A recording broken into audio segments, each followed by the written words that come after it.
தமிழ் கோர்வை சேனல் சார்பாக அனைவருக்கும் வணக்கம். என் பெயர் Kannadasan. Today we are going to discuss about the development of anthers. Anther, it is the male reproductive structure.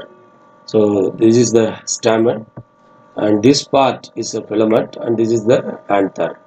Okay, from the anther only the pollen grains are going to be produced. So this is the cross section of the anther where you can see the pollen grains inside the pollen sacs. So there are 4 microsporangia present in which the pollen grains are produced. Now we are going to discuss about how this anther is developed. The very young anther develop as a homogeneous mass of cells. So this is the homogeneous mass of cells because all the cells are similar in their shape and size, and this is the outer epidermis. This is the outer epidermis. So this is the homogeneous mass of tissue from which the anther, the four-lobed structure with the 4 microsporangium going to be formed. Here first some cells are differentiating themselves, especially the hypodermal cells, means the cells which are present just below the epidermis are called as hypodermal cells, which are enlarged and have conspicuous nuclei, so that it can be differentiated separately from the rest of the region of the anther. These cells are called as archisporium. These archisporium cells divide by the periclinal division. Periclinal division means there are 2 types of division you should know here. One is periclinal division, the division which occurs parallel to the surface of the anther. Parallel to the surface of the anther. So it is continuously takes place means 2 layers of cells will be formed. Then it is called as periclinal division. If the division is just right angle to the surface, it is called as anticlinal division. So it increases the width of the pollen width of the anthers. So periclinal division leads to the formation of outer primary parietal cells. It is going to produce the wall of the anther, and inner primary sporogenous cells. It is going to produce the sporogenous tissue. Ultimately, it is going to produce the pollen grains. So here the primary parietal cells, we are going to discuss about the wall, how it is formed due to the periclinal and anticlinal division. So these hypodermal cells become multi-layered structure. So it produces 2 to 5 layers of anther walls from outside to inside. Outermost is the epidermis. It is followed by second layer is called as endothecium, and then 1 or 2 middle layers are present, and it is followed by the tapetum. So the tapetum is the innermost wall layer of the anther. Here we are going to discuss about some points given in the CBSE book. According to these CBSE books, the 3 outer outer layers or wall layers, they help in protection and dehiscence of the anther. Whereas the innermost tapetal layer, it is nourishing the developing pollen grain inside. It means the sporogenous tissue. Okay. And also here one question is asked. The tapetum usually consists of more than one nucleus. It will be in a binucleate condition. Okay, can you think of how tapetal cells could become binucleate? Here we discuss the answers. It is because of one word you please remember, it is endomitosis.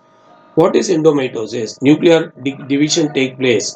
Okay, nuclear division take place, but no cytokinesis happens, so that the number of nuclei inside the cell increases. Some tapetal cells may be having multinucleate condition, so the ploidy may be polyploidy condition. Very clear? So this is the answer for that question. So far we discussed about the wall formation. Now we are going to discuss about the formation of microspores. The process is called as microsporogenesis.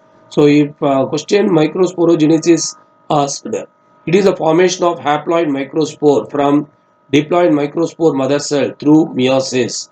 So diploid microspore mother cell going to become haploid microspore, that process. So this is the sporogenous tissue, that process microsporogenesis take place in this area only. Okay. Next one is the primary sporogenous cell directly or may undergo a few mitotic division continuously. Are you clear? So the last generation of sporogenous tissue mitotic division, no further mitotic division take place means then those cells are called as microspore mother cells.